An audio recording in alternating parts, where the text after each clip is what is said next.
Olá, tudo bem com vocês? Vamos apresentar para vocês algumas mulheres negras que tiveram papéis importantes na época em que viveram. E provavelmente alguma delas vocês nunca ouviram falar. É importante que vocês lembrem que essas mulheres tiveram que enfrentar muitos desafios para alcançar tais feitos. Primeiro, por serem mulheres, e segundo, por serem negras, porque nossa sociedade desde sempre favorece as conquistas masculinas e é extremamente racista. Essa daqui é Medina Alves Marques, a primeira mulher negra a se formar em engenharia e a primeira engenheira do Paraná. Medina nasceu em 1913. A sua mãe era trabalhadora doméstica. Assim, ela frequentou a mesma escola da filha dos seus patrões, pois faziam companhia uma à outra e tinham a mesma idade. Em 1932 a 1935, ela trabalhou como professora no interior do estado, como podemos ver aqui. Ela ingressou na Universidade Federal do Paraná. Ela foi responsável pela construção da usina Capivari Cachoeira, como podemos ver. Essa é a Mary de Aguiar da Silva, a primeira juíza negra do país. A Mary atuava no estado da Bahia e faleceu este ano aos 95 anos de idade.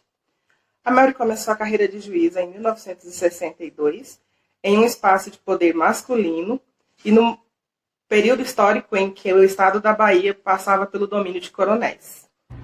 Olá! Hoje eu irei falar de Marielle Francisco da Silva, conhecida publicamente como Marielle Franco. Marielle nasceu no ano de 1979 e era socióloga, formada pela PUC do Rio de Janeiro. Marielle era moradora do Complexo da Maré e trabalhava como defensora dos direitos humanos desde a adolescência. Em 2007, ela foi eleita vereadora, cujo foco principal era defender as mulheres e a comunidade LGBT. Ela foi assassinada em 2018, junto com seu motorista, uma semana após fazer um pronunciamento no Dia Internacional da Mulher, apontando abusos policiais contra moradores de comunidades carentes do Rio de Janeiro. Até hoje não se sabe as reais circunstâncias e os responsáveis pelo seu assassinato, e o seu caso ficou internacionalmente conhecido como o caso Marielle Franco. E aí, quem mandou matar Marielle?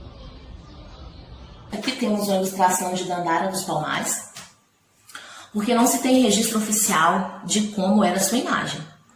Também não tem registro se ela nasceu em território brasileiro ou não. Dandara chegou ao Quilombo dos Palmares ainda criança e ajudava na caça, na agricultura e nas ações para evitar ataques ao Quilombo.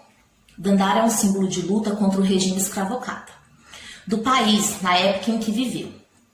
Ela liderava homens e mulheres na luta pela libertação de todas as pessoas. Inclusive, ela não aceitou um acordo firmado entre o governo de Pernambuco e o líder do Quilombo, que prometia deixar de atacá-los em troca se eles entregassem todos os fugitivos que lhe buscavam abrigo. Ou seja, uma promessa de liberdade apenas para alguns. Ela se casou com Zumbi dos Palmares, também líder da resistência, e teve 3 filhos. Quando por fim o Quilombo foi atacado e muitos moradores ali foram mortos ou presos, Dandara cometeu suicídio, pois sabia que seria novamente escravizada. Dandara foi muito mais do que apenas a esposa de Zumbi dos Palmares, mas a sua história de luta e resistência é pouco contada.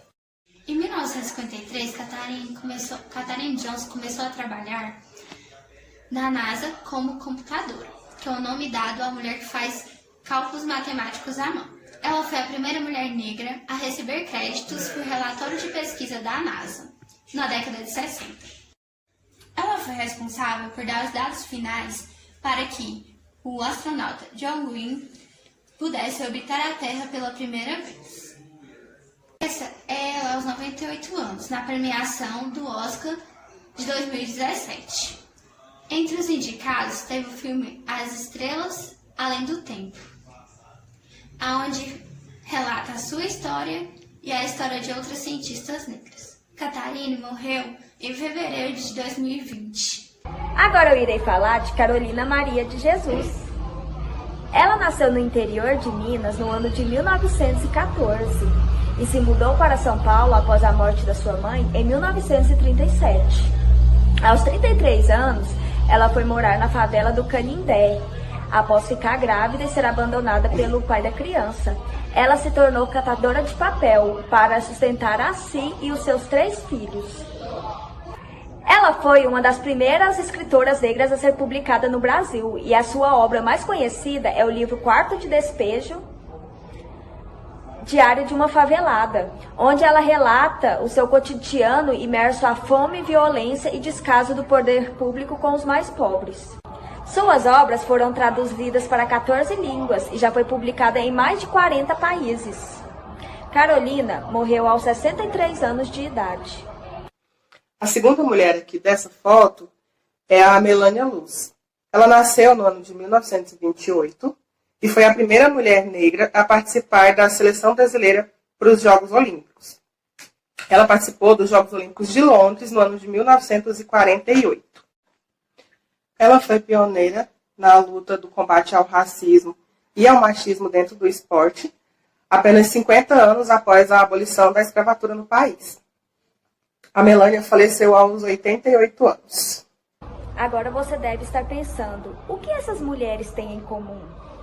Elas abriram caminho para outras mulheres, negras ou não, e não são lembradas por isso. Todas elas são importantes e as suas lutas não podem ser apagadas da história. Liga aí. A carne mais barata no mercado é a carne negra. A carne mais barata no mercado é a carne negra. A carne mais barata no mercado é a carne negra. A carne mais barata do mercado é a carne negra. Só cego não vê. Que vai de graça pro presídio e para debaixo do plástico. E vai de graça pro subemprego e pros hospitais psiquiátricos. A carne mais barata do mercado é a carne. Dizem por aí